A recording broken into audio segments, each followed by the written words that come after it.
રાજકોટમાં લોહીના સંબંધો લજવાયા.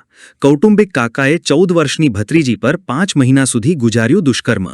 મળતી માહિતી પ્રમાણે રાજકોટ શહેરમાંથી માનવતા અને લોહીના સંબંધોને લજવતી એક અત્યંત ગંભીર ઘટના સામે આવી છે, જેમાં એક 37 વર્ષીય પાખંડી કાકાએ પોતાની જ 14 વર્ષની સગીર ભત્રીજીને હવસનો શિકાર બનાવી હોવાનું બહાર આવ્યું છે.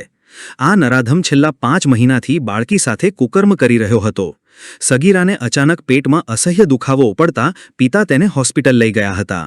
તપાસ દરમિયાન બાળકી પાસેથી કેટલીક શંકાસ્પદ ગોળીઓ મળી આવી હતી. તબીબોએ તપાસ કરતા જાણવા મળ્યું કે આ ગોળીઓ ગર્ભનિરોધક હતી. જ્યારે પિતાએ દીકરીને વિશ્વાસમાં લઈને પૂછપરછ કરી ત્યારે તેણે રડતા રડતા પોતાની સાથે થતી હેવાનિયતની વાત કરી હતી. આરોપી કાકા જ્યારે ઘરમાં કોઈ ન હોય ત્યારે બાળકી પર બળજબરી કરતો હતો અને કોઈને કહેશે તો જાનથી મારી નાખવાની ધમકી આપતો હતો.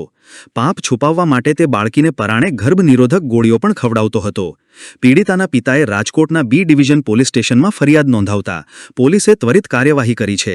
પોલીસે નરાધમ કાકા વિરુદ્ધ બીએનએસની કલમ 65(1), 351(3) અને પોક્સો પીઓસીઓ એક્ટ હેઠળ ગુનો નોંધી તેની ધરપકડ કરી લીધી છે. આ ઘટનાએ સમગ્ર શહેરમાં રોષ અને ચકચાર જગાવી છે. અંદર એના કાકા સગા કાકા જે છે એ જ એમણે એમની સાથે દુષ્કર્મ છેલ્લા 5 મહિનાથી કર્યું હોવાની હકીકત અમને ફરિયાદીએ જણાવી છે. બાળકીની હાલ તબિયત કેવી છે?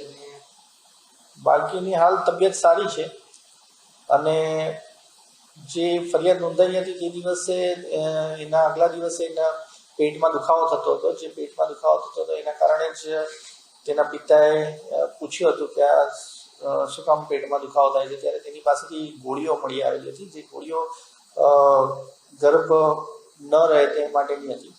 આ ગોળીઓ એના કાકા પોતાને આપતા હતા છેલ્લા થોડા સમયથી, એવી હકીકત એણે જાહેર કરેલી અને ત્યારબાદ વધુ પૂછપરછ કરતા દીકરીએ પોતે જાહેર કરેલું કે તેના કાકાએ આ રીતે એની સાથે અવારનવાર સંપર્ક